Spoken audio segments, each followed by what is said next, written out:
Buen día, mi nombre es Julián David Rubio Forero, soy estudiante de la Universidad Manuela Beltrán. El día de hoy vamos a hacer el desarrollo de la actividad número uno que corresponde al marco legal y normativo general del transporte terrestre de carga. Es una actividad que corresponde a la materia de normas y procedimientos en transporte terrestre de carga y nos teníamos que basar en cuatro leyes expuestas en el desarrollo de la actividad y que son, por decirlo así, las disposiciones normativas que debe tener en cuenta una empresa de transporte terrestre de carga o los actores que intervienen en este tipo de transporte. Comenzando por la ley 105, que corresponde a los principios y disposiciones generales del sector de transporte.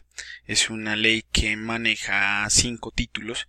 En cada título tiene pues, capítulos y artículos que pues, nos van a dar como un aterrizaje de lo que necesitamos. Ciertamente, como en esta actividad solo vamos a hablar de transporte terrestre de carga, solo vamos a tener en cuenta el título 1, porque a partir de los otros títulos vamos a hablar de otras generalidades sobre otros modos y tipos de transporte y en este caso pues no lo vamos a necesitar. Entonces, comenzando por el título 1, como lo decía, hablamos del sector y sistema nacional de transporte, sus principios y disposiciones generales. Con respecto al capítulo 1 vamos a ver la integración del sector y el sistema nacional de transporte, como le decíamos hace un momento. El artículo 1 lo que habla es como la significación, todo lo que debemos saber sobre el sector y sistema nacional de transporte. El capítulo 2 habla sobre los principios rectores del transporte. Entonces vamos a ver cada uno de los principios de los cuales se rige este tipo de transporte terrestre de carga. Básicamente vamos a empezar a ver que todo va a estar encaminado como al transporte de pasajeros, al transporte público.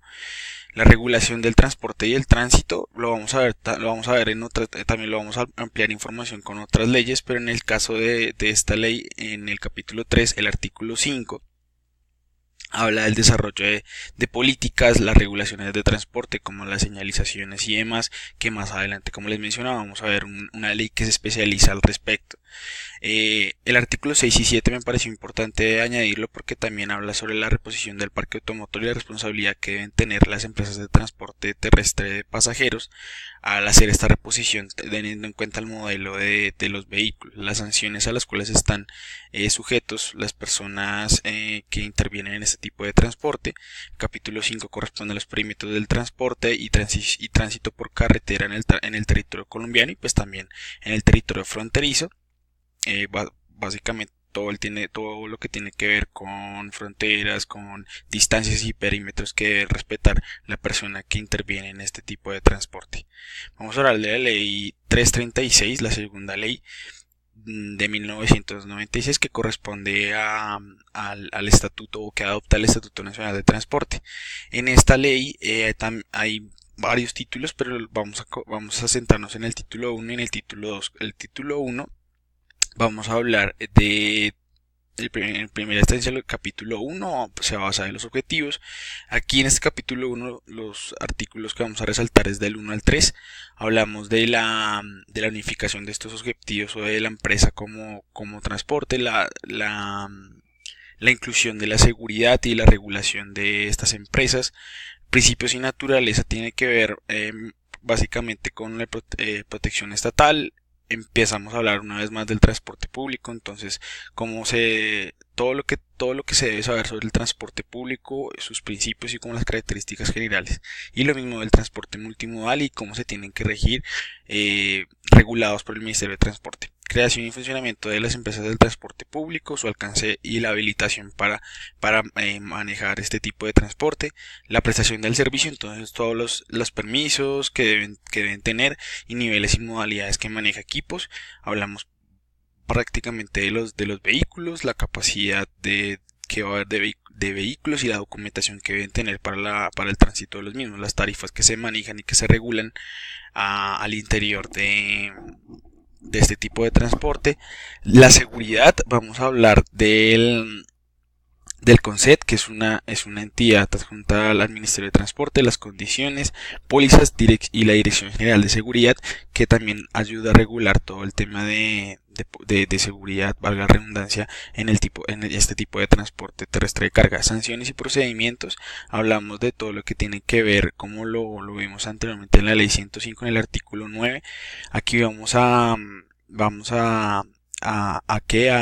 ampliar información, más que todo con el tema de la inmovilización que en determinado momento pueda llegar a tener y la suspensión de sus documentos y demás. Transporte internacional fronterizo lo homologamos con al artículo de la ley 105, como lo decíamos, ya aquí ampliamos información con respecto a temas de tratados y convenios.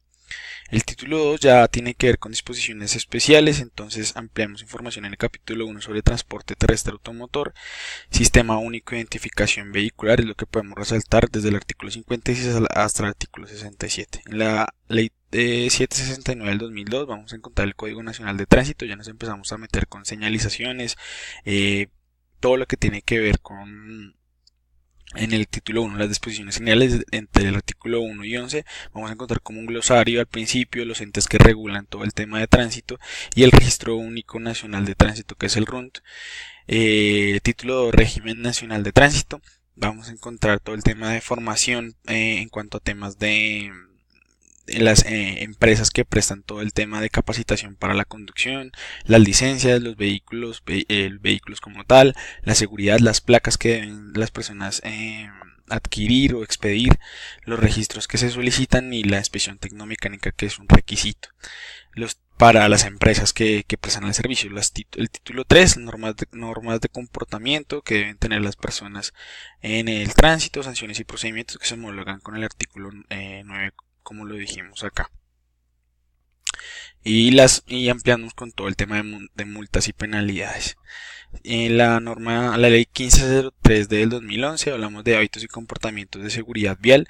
Desde el capítulo 1 hasta el capítulo 5 vamos a hablar de todo lo que tiene que ver con planes estratégicos, la intervención de la comunidad en la puesta a punto del cumplimiento de todas estas conductas y de todos esos requisitos para el transporte terrestre de carga a nivel nacional.